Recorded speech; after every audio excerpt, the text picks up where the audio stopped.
Welcome to Subscription Prescription, the podcast where you get the information you need to scale your subscription program.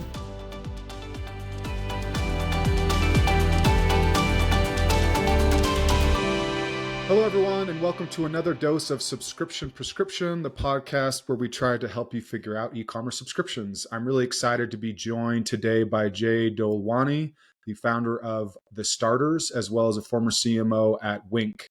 Jai, thanks for coming on the show. Yeah, thanks for having me.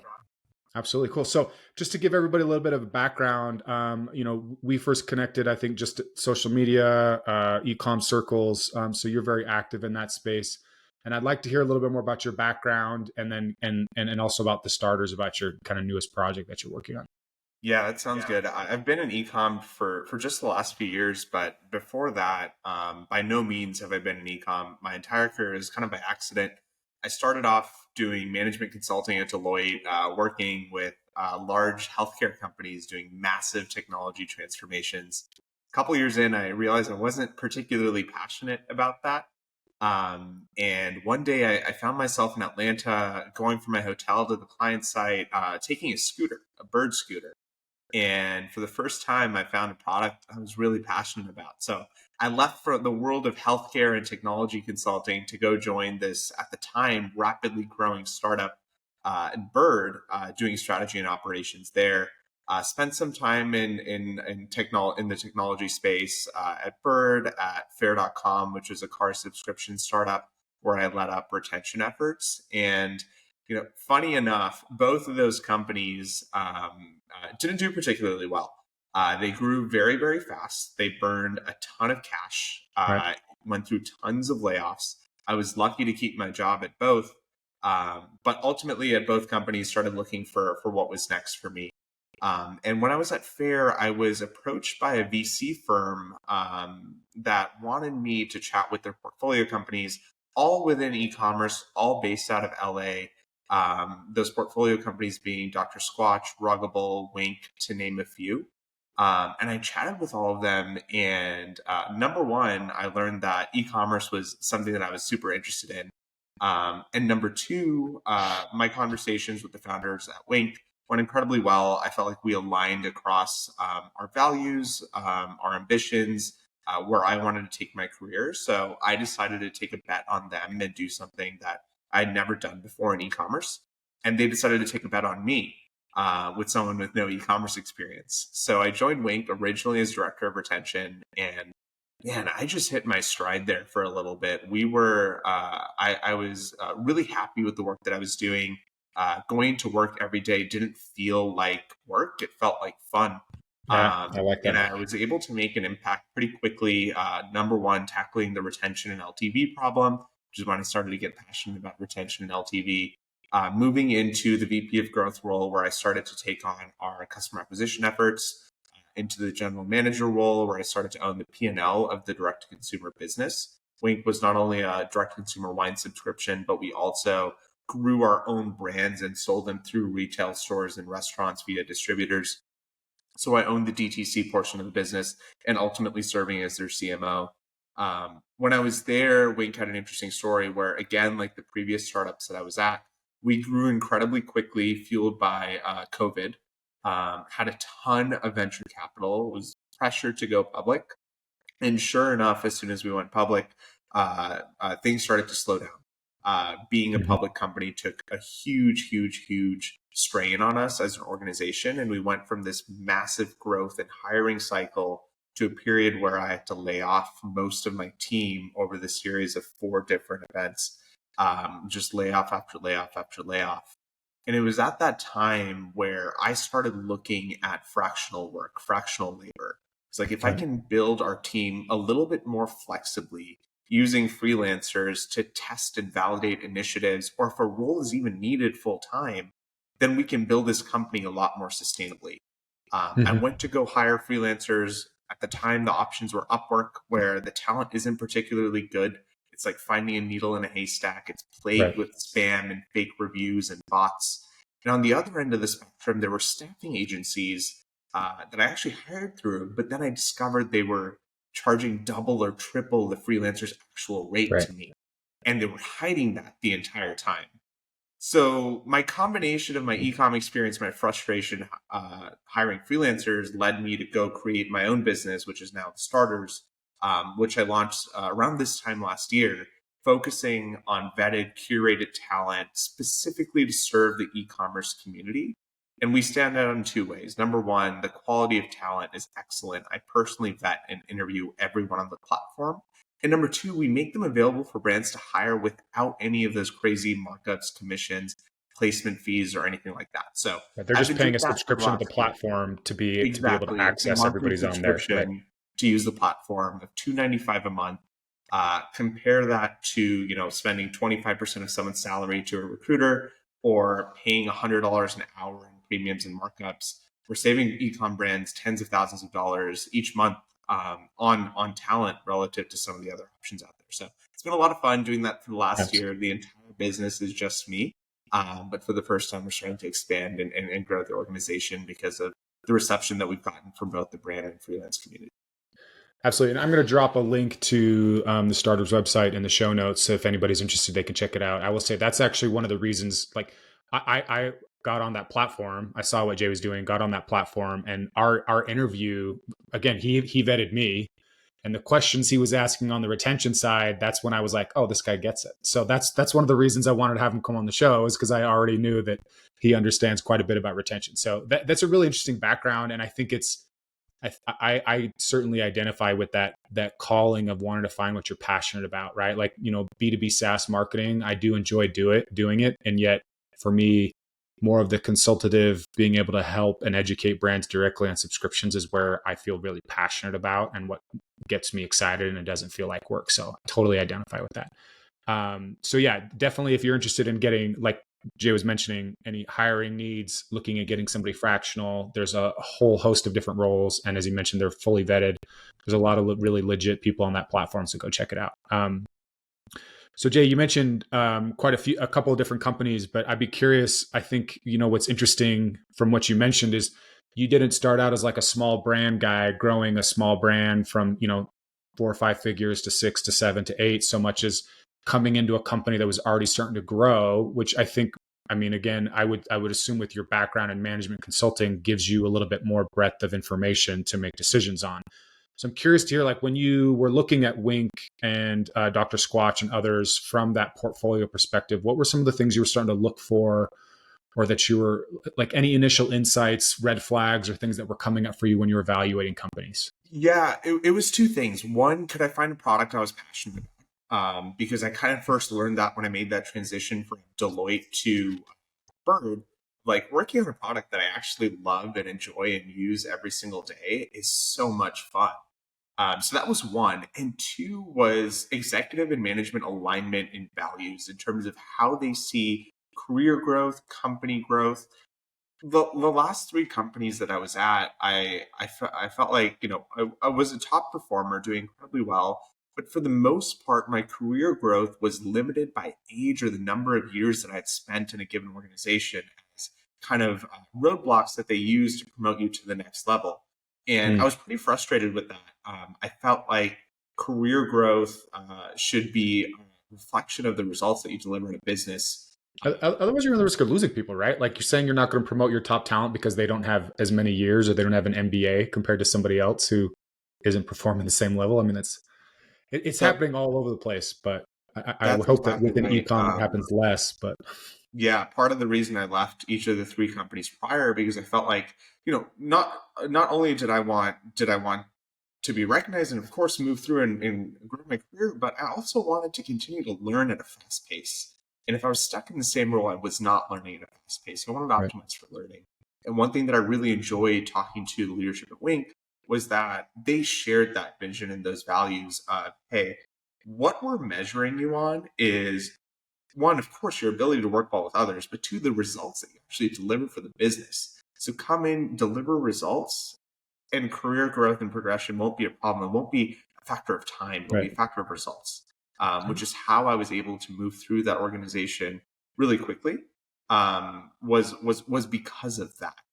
So that was really the primary motivating factor of going there, was that alignment in addition to my passion for the product. I mean, who doesn't like wine? So Right. that was a lot of fun too. So I'm curious, what were some of the things that you saw first there, and about what was working for them or what wasn't working for them on the subscription and retention side? Yeah, surprisingly enough, a lot was not working, and it was kind of being propped up at the time by the COVID boom. I joined in July of 2020, and they just experienced a huge influx of new customers. But it was a leaky bucket. Those customers Right. were leaving; they were leaving quickly.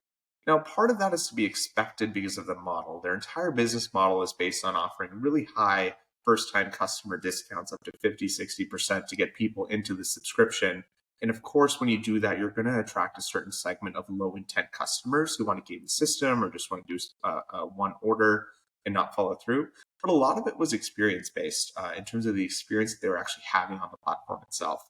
So I took at the time a very management consulting like approach where I evaluated the data as the first step. And that data was looking at LTV curves, retention curves, NPS, cancellation reasons, and I came up with three main metrics that really drive LTV. And for me, title was director of retention, but retention isn't a single number metric that you can move. Right. LTV, when time bound to a certain amount of time, is. And what flows into LTV is average order value, margin, and number of purchases by a customer within that time period. So I kind of isolated those three metrics, developed a set of initiatives to improve each one, prioritize those initiatives by level of effort with a cross-functional team and expected results, and A/B tested one by one in a very diligent, methodical way.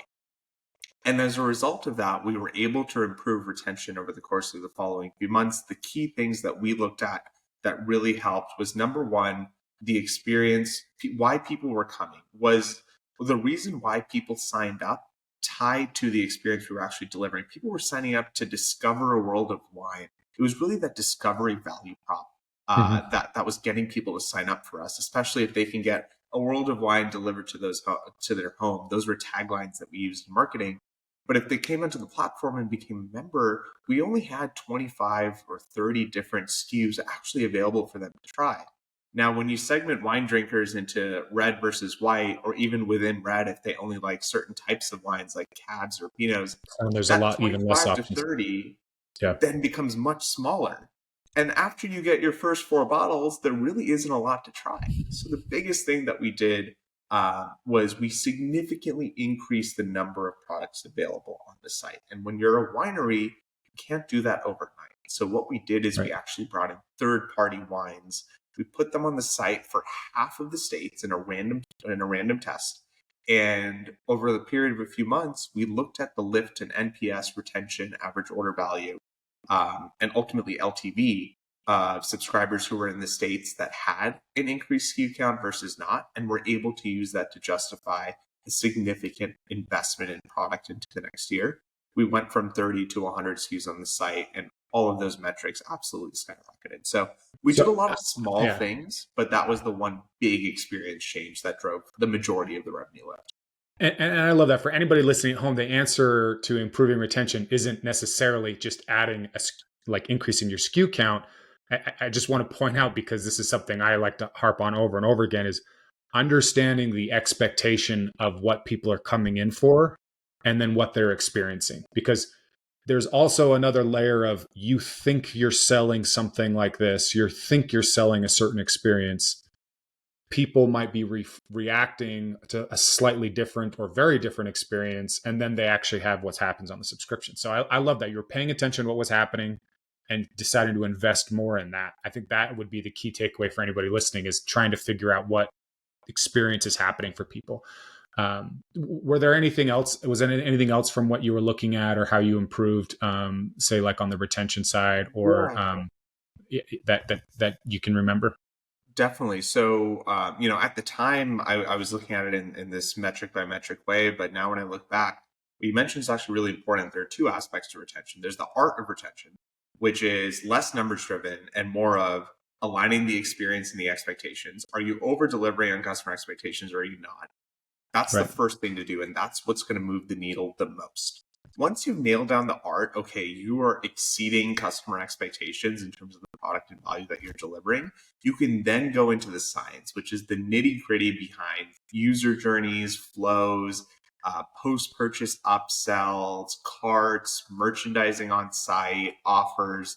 So there was a whole host of initiatives that we Right. had under that moved the needle a little bit. Things like sending a customized postcard to members after they signed up, or putting an offer for a discount on their second box in their first shipment, or kind of rearranging our welcome flow. Things like that definitely helped move the needle incrementally. But the first thing that we attacked was the art, which is really where the majority of it is. And that's really a question of product market fit and also delivery experience fit. And then after that was kind of the nitty gritty of the science. How can we tweak one metric up or down to help improve it? And in aggregate, those changes do make an impact. But I always recommend starting with the art, because if you don't have that nailed, then you don't have a business. So we Well, started absolutely. there and we Yeah. moved on to the science. And I think another way to lens that is like talking about, I really like that breakdown. And something would be to think of it as like the offer, right? The offer entailing like what people are getting, what they're buying for, the value that they're getting, what's actually coming to them. Because ultimately, like that's something that takes more time, and it's more, like you said, more art than science. But you have to be able to start testing and messing with that and understanding what people are liking or resonating with. Otherwise, it's just kind of like a classic thing I see all the time is, to get somebody from month 2 to month 3, they send a gift or they send an extra discount. But if somebody actually doesn't like it, or if they're a bad fit for you, or their experience has been poor to that point, like what's another bottle of free wine that they don't like that's not going to get you anywhere. That's exactly right. And that was actually, once we had solved the art, one of the things that we tested, and one of the problems is, and we literally did this, we sent them a free bottle of wine on their third order, exactly what you said. And sure enough, like if you actually A/B test these things, you will see for initiatives like this, most of the time, the incremental lift that you get from people who then purchased who wouldn't have anyway, relative to the cost of that free bottle of wine for everyone, Right. including the people who would have purchased anyway. Like there's not a lot of lift there if you truly Right. look at the incrementality of initiatives like that. So you hit the nail on the head there. Like we tried, we tested it, we took ideas from across the organization and we implemented them and tested them. And that was one of the initiatives that the incrementality wasn't there once you look at a true A/B test. So yeah, I think you hit the nail on the head there. Sometimes gimmicks and initiatives like that don't truly work, especially when you look at the right metrics to actually measure and look at incrementality Right. versus just overall lift. That's actually one of the places that I'm excited for AI within the subscription space is starting to use, some better machine learning that can give recommendations on, hey, we've identified that these type of characteristics on somebody makes them a little bit more likely to churn at this point. And so here's where we would trigger an offer so that you can kind of get away from platform wide offers. Cause you're right. Like, giving everybody in the platform an extra 20% off in month 3. Yes, you want to see an offset on the retention on that side, but it feels like really, really hard. And sometimes it's just not worth it, right? You're talking about you're saving some people, but you're giving away margin to everybody else. That's exactly right. At that point, you have to start segmenting, right? Whether you're using AI or just basic analytics to say what segment of your overall cohort is most likely to churn, understand the motivators of why they're Right. likely to churn, and Right. develop an offer or an initiative to address that specific to that segment. I think that's actually where Starbucks, for example, absolutely excels. They try to train behaviors, and they don't Hmm. try to train the same behavior for everyone. They look at somebody's existing consumption habits and develop offers to have them consume even more. For example, I used to go to Starbucks Monday through Friday. It was my morning ritual. I would go in and get Starbucks every morning. And so, sure enough, the two offers that they tried with me was they were going to give me bonus stars or bonus points if I then subsequently ordered Monday through Friday in the afternoon or a Saturday, Sunday morning. And that initiative was tailored to me, whereas not everyone else would have gotten that because I wasn't performing those behaviors already. And that would be truly incremental to them. So I think they're a Right. great example of how personalization can be used at scale to truly improve LTV by changing consumer behavior. Yeah, and absolutely. And I want to caution anybody who's listening, depending on the size of your business is how segmented you want to get, right? So if you're doing under than a couple million in sales, like overall or in subscription revenue, I wouldn't worry too much about getting really, really segmented, although you should try at least going for two, your base user and the person who's more valuable, the people that are spending more, say your top 20% kind of thing. But as you start to grow and you're tracking use cases, so like, for example, using, we could use WINC as an example. If I'm sure you guys were collecting reasons related to why people, if they're interested in discovering a new wine, if they were new to wine, if they felt like they just didn't ever know what type of wine to get, like there's lots of different examples of why somebody might want to purchase that. And as those numbers increase, you can start to build out more personalized experiences for depending on those use cases. So just always be careful about overcomplicating it, but that is the whole goal, is creating some personalization. And I think for me, it's always like you want to try to find a way to reward your best customers or your most active customers. And a lot of ways to do this through engagement. I agree. And I would actually say that for most businesses, especially in the e-com community, they should pretty much only be focusing on the art and making sure the product and the overall delivery experience and customer service exceeds the expectations that they set in their marketing, because that is the single biggest area of lift that they can get. And they can measure fit by whether or not they've hit that by looking at metrics like number of customer support tickets per order, NPS, repeat customer purchases that are organic and without offers. And once those metrics have hit a certain threshold, only at that point you want to start really getting into the nitty gritty and identifying areas that are highly segmented or highly nuanced to actually improve the business. No, I love that. We had Mark Ritz from Carnivore Snacks on recently, and he said product, lead with product. That's number one. Their number one reason for retention is product. They saw some dip in churn, and they went back and did quality testing and found the product had slipped a little bit. So they went back and tried to improve the product. So I think you're spot on, and that's what people should be focusing on. I love that. Jay, I'm curious because I love I love what we can learn from different industries and applying them, especially within the subscription space. And while we talk primarily e-com, I know that there are a number of listeners and watchers that are in the SaaS or service-based space. So I'm really curious to hear what you've learned from your time at WINC and other companies, and how that has influenced the experience and retention you've built into the starters, because that's a SaaS product, that's a platform. Yeah. So I'm really interested to hear what your top things that you're just really obsessing over on the platform, because I think that would be some really great insights to hear. 100%. And it's actually something that is very top of mind for me in 2024 is the retention and LTV side of the equation. So for context on how the starters membership works, you pay $295 a month while you're hiring. And there are no requirements to pay that membership any more than if you're searching for talent. And of course, that leads to a lot of brands who come on, they absolutely love the platform, but if they don't have a hiring need, they don't really have a reason to use the platform on an ongoing basis. So first was identification of usage of the platform and why people were canceling. That's reason number one. So in order to combat that, we've added additional features and benefits to the platform. For example, we've gotten over half of our starters to opt into providing free consulting calls to all of our starters members for 30 minutes as a perk for being a member. So now if you're a member, you're paying $295 a month, you can access tens of thousands of dollars in free value via these consulting calls on an ongoing basis. So we gave people a reason to stay, even if they weren't hiring. Now, on top of that, after digging even further, I've now identified that as we have scaled, acquisition has scaled significantly from when I started this business to now, to where I do not have the time and ability to one-on-one work with every single brand for every single hire. And that's caused a little bit of an issue with our onboarding flows, where if somebody's not getting onboarded by me, the technology isn't quite there to support a proper onboarding, to educate them on the platform and show them how to use it. And as a result, we've seen a dip in retention. And after doing customer calls, I've recognized that it's because they didn't realize how to use the platform.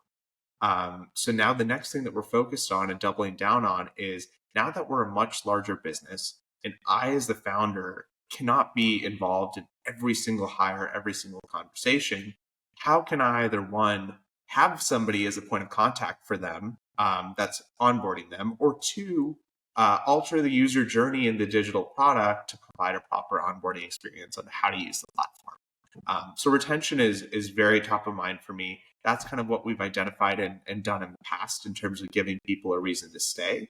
And now as we've scaled, we've hit another set of problems, which has to do with hand-holding and making sure every customer has that VIP experience when they're getting onboarded onto the platform, which is exactly what I'm addressing next. Oh, sorry, I love that. So yeah, from what I'm hearing you say, it's like it's increasing the value, right? Giving people additional reasons to stay, reasons to not just hop on, get a subscription, hire the person, and then quit or cancel. And then onboarding, which I think is often not just in ecom, across the board, SaaS everywhere is very, very undervalued. Trying to find ways to make that simpler, addressing common questions, pain points. I think for most D2C businesses, especially when we're talking about products that are different or life-changing, like supplements, and you don't want to invest the time in like reinforcing. I just think there's this assumption on the founder part where it's like, oh, they saw our ad, they were on our product page, they must have read our whole about section, they know all about us. No, they don't. Explain the product, why it's special, what they're getting, how they can access it, where they can make changes, right? That I've seen that time and time again as being a big lift for retention, because people now, because often we cancel because we don't use a product, and that not using the product can come from not knowing how to use the product, right?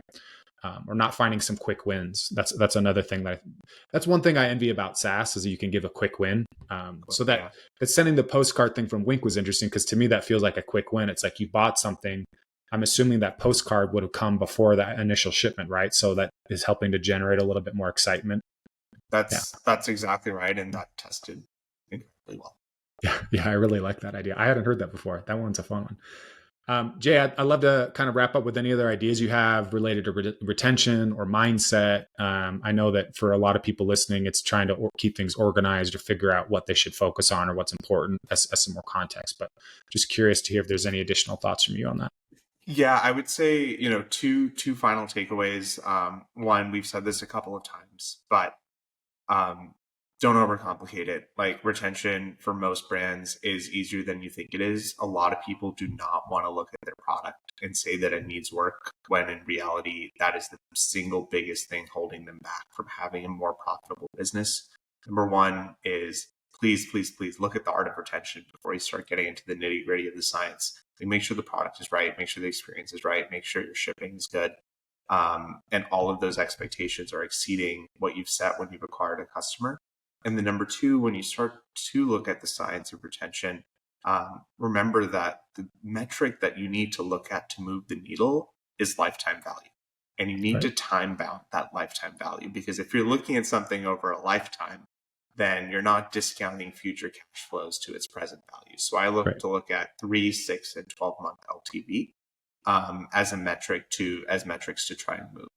And the components that make up that are average order value, gross margin, and order frequency. So if you take each one of those individual metrics and you develop a set of initiatives that you can truly test to improve those metrics, over time, they will increase overall LTV in a way that's measurable and, again, time bound. I love that. And just as a quick aside, because I wanted to, is it hirethestarters.com or thestarters.com? Yeah, it's hirethestarters. Okay. Yeah. So editor, make sure you edit out that part where I asked that question. So, okay, Jay, that was brilliant. And I do think that, I think everybody understands LTV and that concept of that, but you have to understand you're tying the whole picture together. So conversions are great, but if conversions aren't resulting in higher LTV, right? So if we can have an offer that maybe has a lower conversion rate, but a higher LTV rate, right? If we're looking at how we're testing on retention and what offers we're using, we're trying to look at what's going to boost LTV. And LTV needs to be tied to margin, because if we're just saying our revenue is up, but we've given away the farm to make that happen, is not a smart idea. So I love that. That's brilliant. Thank you. For everyone listening, please go connect with Jay on Twitter, LinkedIn, and go check out hirethestarters.com. Again, I'll have the link to that in the show notes. And Jay, I really appreciate you coming on. This was great. Thanks. This is a lot of fun. Absolutely. So stay tuned for next week. for another episode, another dose of Subscription Prescription. That's it for today. Thank you for tuning in. Please subscribe so that you can get notified when new episodes come out each week on Tuesdays.